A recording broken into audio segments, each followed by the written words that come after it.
Hello, I'm Jay. Thanks for visiting Toastmasters International to learn more about public speaking. Since 1924, we've helped more than 4 million people gain the confidence to communicate in all circumstances. And one of the most demanding situations you'll ever face is speaking to an audience. Here are some time-tested tips to help you prepare so that you feel empowered to impress others. If you pay attention to these 5 crucial tips when you plan and deliver your next speech, you'll have an easier time and your audience will get more out of the experience. Now, if you want to overcome nervousness, the first guideline is simply to know what you're talking about. You'll have an easier time giving a speech on a subject if you know the subject well. Want to speak about your favorite musician? Read any information on the person that you can find online or at your library. When you become an authority on your topic, the audience will want to learn what they can from you.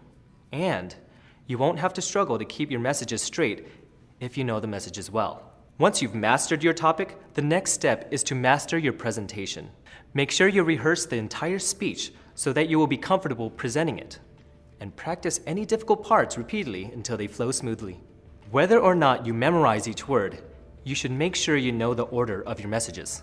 That's why new Toastmasters members begin with the icebreaker speech.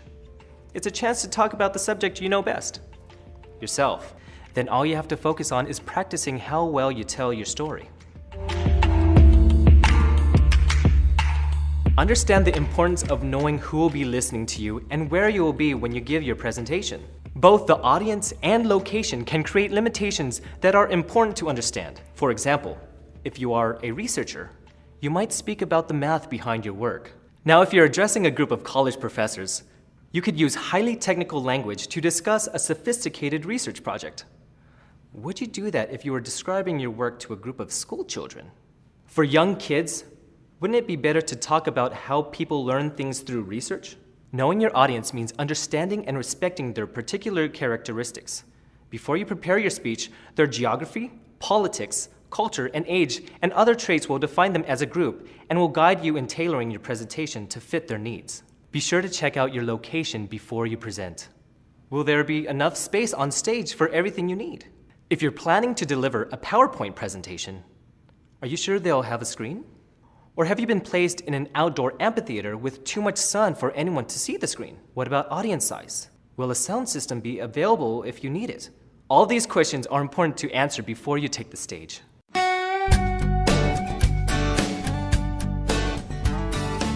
This is an eye-opener. For you, not your audience. You'd be surprised how much an audience misses during a presentation.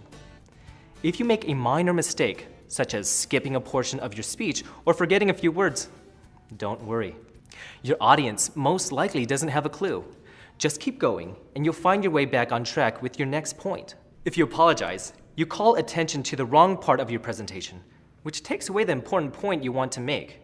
An advanced speaker knows how to guide the audience's attention toward the important parts and away from the small stuff. Whether you make a mistake or not, just remember that people want you to do a good job.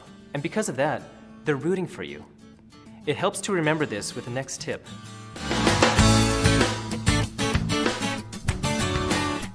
A great way to find success is to visualize it. Give yourself time for this important form of preparation. See yourself making important, valid points with appropriate gestures and body language that emotionally connect you with your audience. Once you see yourself using what works, you'll feel more relaxed and confident. And don't forget to imagine pausing while your audience applauds wildly.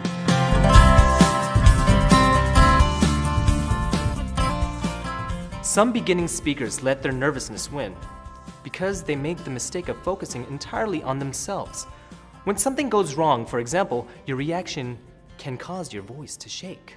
Then all you hear is a shaky voice. That becomes the focus of your thoughts. But remember, you're giving a talk for an important reason. Keep that reason in mind and focus on what's really important, your message. Find the passion to entertain, educate, inspire, or motivate your audience, and you'll find your purpose and your voice. For more information on public speaking, please visit a Toastmasters Club. Find a location near you at www.toastmasters.org.